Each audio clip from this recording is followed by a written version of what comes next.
নামাজ বাদ দিও না বন্ধু, এবারের চেয়ে ওপারের জীবন বেশি সুন্দর। আসসালামু আলাইকুম ওয়া রাহমাতুল্লাহি ওয়া বারাকাতুহু। হ্যালো বন্ধুরা, আপনারা সবাই কেমন আছেন? আশা করি সবাই খুব ভালো আছেন। বন্ধুরা, আজকে আমরা আসহাবে কাহফের সংক্ষিপ্ত জীবনী জানব। মক্কার মুশরিকরা মুহাম্মদ সাল্লাল্লাহু আলাইহি সাল্লামের আখেরি নবী হওয়ার ব্যাপারে বিশ্বাসী ছিল না তারা। তাই তারা মদিনায় ইহুদিদের কাছে গিয়ে এই বিষয়টি জানালো যে একজন ব্যক্তি তো আমাদের এখানে শেষ নবী হওয়ার দাবি করতেছে। তো এখন আমরা তাকে কীভাবে শেষ নবী হিসেবে বিশ্বাস করব। তখন ইহুদিদের বড় আলেমরা বলল, তোমরা তাকে গিয়ে কয়েকটি প্রশ্ন করিও। এর মাঝে উল্লেখযোগ্য প্রশ্নটি হচ্ছে আসহাবে কাহফ সম্পর্কে তাকে জিজ্ঞেস করিও। সে যদি সঠিকভাবে উত্তর দিতে পারে তাহলে তোমরা মনে করবে সে শেষ নবী।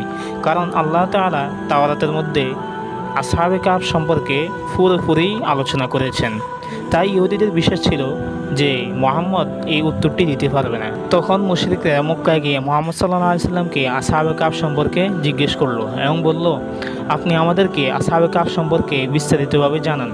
তখনই আল্লাহ পাক মুহাম্মদ সাল্লাল্লাহু আলাইহি সাল্লামকে আসহাবে কাহফ সম্পর্কে বিস্তারিতভাবে জানিয়ে দিলেন। পরবর্তীতে এই আসহাবে কাহফের কাহিনীটিকে কোরআন শরীফের অংশ হিসেবে গণ্য করা হলো। আসহাবে কাহফ বা গুহাবাসী তারা নিশ্চয়ই আল্লাহর নেক বান্দা ছিলেন।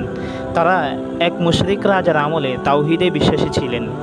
এই কারণে তাদের উপর রাজার খারাপ দৃষ্টি পড়ে যায়। তাই তারা গ্রাম ছেড়ে একটা পাহাড়ের গুহায় আত্মগোপন করেছিল। সেখানে আল্লাহ তাআলা তাদেরকে গভীরভাবে নির্যাতন করে দিলেন। সেই গুহায় তারা 309 বছর পর্যন্ত ঘুমের ভিতর পড়ে থাকলো। আল্লাহ তাআলার কুদরতের কি মহিমা! এতটা দীর্ঘকাল পরিক্রমা সত্ত্বেও তাদের জীবন সম্পূর্ণ সহি সালামত থাকে। তাদের দেহে বিন্দুমাত্র পছন্দ ধরেনি।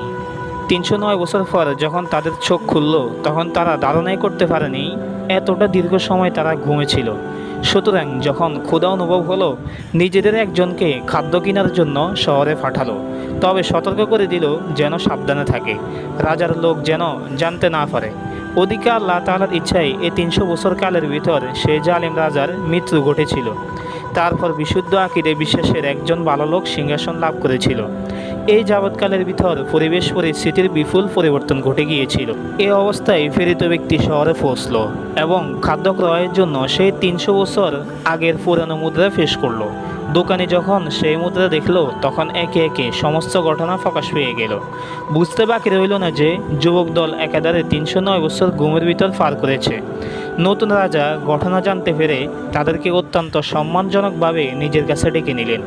পরিশেষে যখন তাদের মৃত্যু হয়ে গেল, তিনি তাদের স্মৃতিস্বরূপ সেখানে একটি মসজিদ নির্মাণ করেছিলেন। খ্রিস্ট সম্প্রদায়ের কাছে এই ঘটনাটি সপ্ত গোমন্ত নামে প্রসিদ্ধ।